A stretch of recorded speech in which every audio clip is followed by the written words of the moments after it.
তো বন্ধুরা, আশা করি সবাই ভালো আছেন।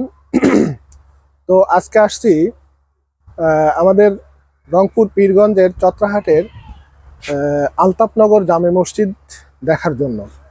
তো ভাবলাম আমিও যখন দেখতেছি তখন জিনিসটা আপনাদেরকেও দেখাই। হয়তো অনেকেই দেখছেন, হ্যাঁ, অনেকেই আবার দেখেন নাই। যারা দেখেন নাই তারা ভিডিওটা সম্পূর্ণ দেখতে থাকেন, আশা করি ভালো লাগবে।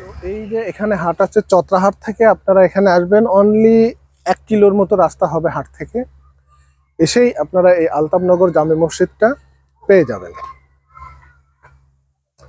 এটা হচ্ছে বাইরের বাউন্ডারি, আর এই যে হচ্ছে মেইন গেট। হ্যাঁ, এই মসজিদের মেইন গেট।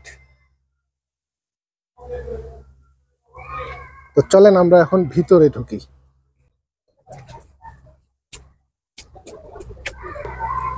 খুবই সুন্দর ভিউ, আসলে সূর্যের বিপরীত পাশে তো একটু অন্ধকার হচ্ছে। তো এই হচ্ছে আলতাপনগর জামে মসজিদ, এর সম্পূর্ণ বাইরের ভিউটা। তো চার কর্নারে 4টা মিনার আছে, মাঝখানে একটা গম্বুজ। হ্যাঁ, তারপরে এই পাশে আলতাপনগর ইসলামিক ইনস্টিটিউট। হ্যাঁ, এখানে বাচ্চাদের লেখাপড়া আর মাদ্রাসা লেখাপড়ার ব্যবস্থা আছে আর কি। বন্ধুরা, এই মসজিদটি আধুনিক কারুকার্যের সঙ্গে ইসলামিক কারুকার্যের একটা কম্বিনেশন করে মসজিদটি নির্মাণ করা হয়েছে, যা আপনাদের মনকে সহজেই আকৃষ্ট করবে। সম্পূর্ণ এরিয়াটা আপনাদেরকে ঘুরে দেখাই। হ্যাঁ, আমরা চলে আসলাম মসজিদের একেবারে পশ্চিম সাইডে। বন্ধুরা, মসজিদটি সম্পূর্ণ ব্যক্তি মালিকানাধীন, এবং যিনি এই মসজিদটি নির্মাণ করছেন, আমি যতদূর জানি উনি একজন দুবাই প্রবাসী। তো বন্ধুরা, মসজিদটা এত বড় যে পুরা মসজিদটাকে ক্যামেরার মধ্যে আমি নিতেই পাচ্ছি না। হ্যাঁ, আর এরিয়াটাও মোটামুটি অনেক বড়। সম্পূর্ণ ভিডিওটা না দেখলে আপনারা বুঝতে পারবেন না আসলে মসজিদটা কত বড় এবং কত টাকা খরচ হয়েছে আর কত সুন্দর জিনিসটা। এটা হচ্ছে আলতাপনগর পারিবারিক কবরস্থান। উনি আসলে দুবাই প্রবাসী। হ্যাঁ,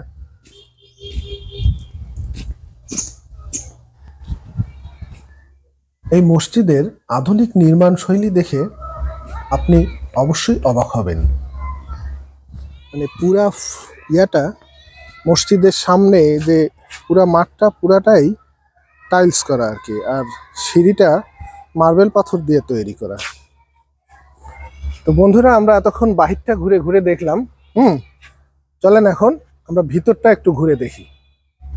তো বন্ধুরা, ভিডিওটা ভালো লাগলে অবশ্যই কমেন্টস করবেন, লাইক করবেন। আর যারা ইউটিউব থেকে দেখছেন তারা অবশ্যই আমার চ্যানেলটি সাবস্ক্রাইব করে না থাকলে অবশ্যই সাবস্ক্রাইব করবেন।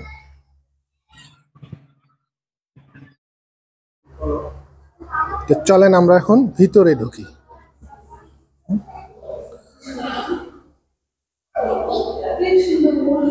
এই যে উপরে ওঠার জন্য এখানে বারান্দায় দুই পাশে 2টা সিঁড়ি দিয়ে উপরে ওঠা যায়।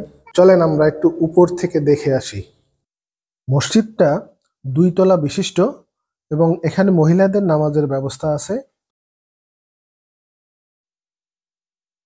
এইটা হচ্ছে মসজিদের 2 তলায় আসলাম। হ্যাঁ, এই যে বাইরে থেকে আমরা যে মসজিদের মাঝখানে একটা গম্বুজ দেখলাম, এইটা হচ্ছে সেই গম্বুজটা। হ্যাঁ, দেখেন কত সুন্দর, মাঝখানে একটা ঝাড়বাতি দেয়া।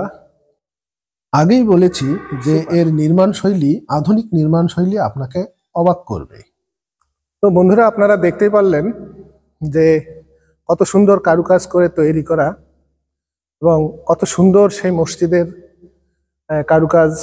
হ্যাঁ, দেখতে যে এত মনোমুগ্ধকর, এত ভালো লাগতেছে, কি বলবো, এটা ভাষায় প্রকাশ করতে পারছি না। মেঝেটা পুরাটাই পাথর দিয়ে তৈরি করা, মার্বেল পাথর। খুবই সুন্দর। চলে আসলাম নিচতলায়। তো বন্ধুরা, আসলে এখানে লক করা হ্যাঁ, এই জন্য নিচতলার ভিতরটা আসলে দেখাতে পারলাম না, লক আসলে খুলছে না, চেষ্টা করলাম। আশেপাশে কেউ নাই, খুলে নেওয়া যেত। যা হোক, এখান থেকেই দেখা যাচ্ছে। দেখেন, নিচতলায় আসলে দেখার মতো কিছু নাই, দেখারটা উপরেই। তো বন্ধুরা, মসজিদ দেখে বের হয়ে আসলাম। তো ভিডিওটা আসলে কেমন লাগলো অবশ্যই আপনারা জানাবেন। আর আইডিটি ফলো দিয়ে না থাকলে অবশ্যই ফলো দেবেন। আর ইউটিউব থেকে যারা দেখছেন তারা আমার চ্যানেলটি সাবস্ক্রাইব করে না থাকলে অবশ্যই সাবস্ক্রাইব করতে ভুলবেন না। খোদা হাফেজ।